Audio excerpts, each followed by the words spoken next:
So that's the million-dollar question that everyone's been asking us over the course of the last few months, and the truth is,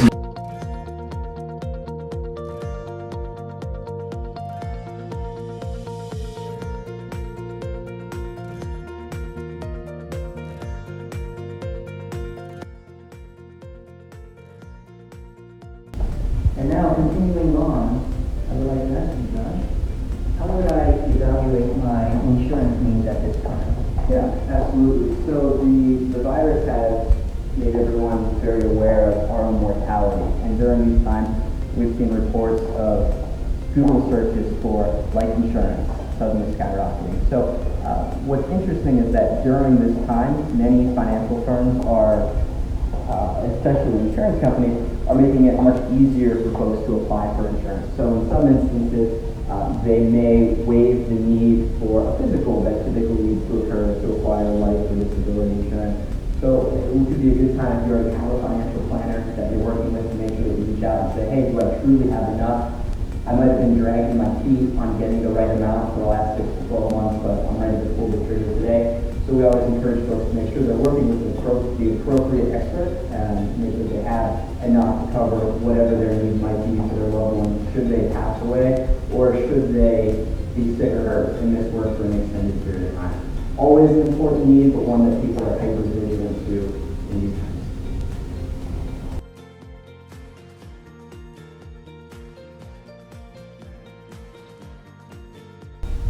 So we're going through some tough economic times right now, but our government instituted a program called CARES Act, and I'd like to get your opinion on that.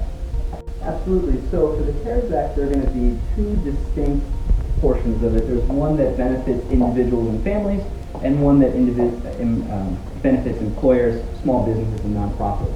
We'll start with the individual and family portion right now. So two of the key elements for those that might be a little bit farther established in their financial planning are the ability to make withdrawals from their retirement account prior to reaching age 59 and a half without a penalty. So typically, in many circumstances, if you need to withdraw from those accounts, in addition to some form of taxes, there would also be a 10% penalty that applies. But given the circumstances, the government has waived those should you certify that the economic climate makes that withdrawal necessary. And what's fascinating is you're actually allowed to replenish that money over the course of the next few years. That's very, very rare that such circumstances arise. Also for folks that are required to make what we call RMDs, or required minimum distributions from retirement accounts. So that could be individuals age 72 and above, or it could be those that inherited retirement accounts and are typically forced to withdraw. This year, because the stock market has declined the way it has, the government has waived that required minimum distribution.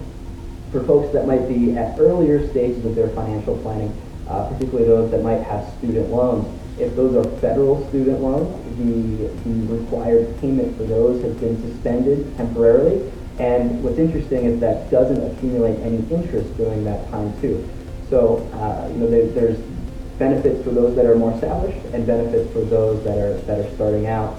And of course, with the stretch this has put it on nonprofits, there's also going to be an opportunity for folks to make charitable contributions that are going to be taxed much more favorably than they have been in the past. So if you do find yourself in a situation where you're still looking to give in times like these, just know that there are going to be relaxed standards for what might have been tax restrictions on that.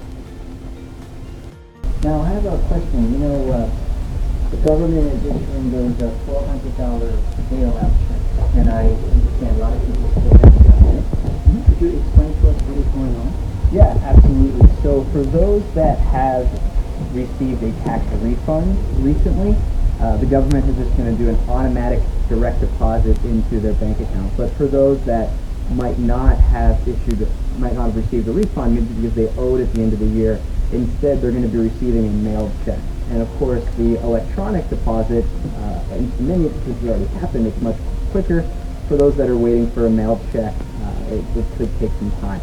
So the IRS has actually set up a website where you can log in with your personal identifiable information and see where you are in the queue and when you can expect it.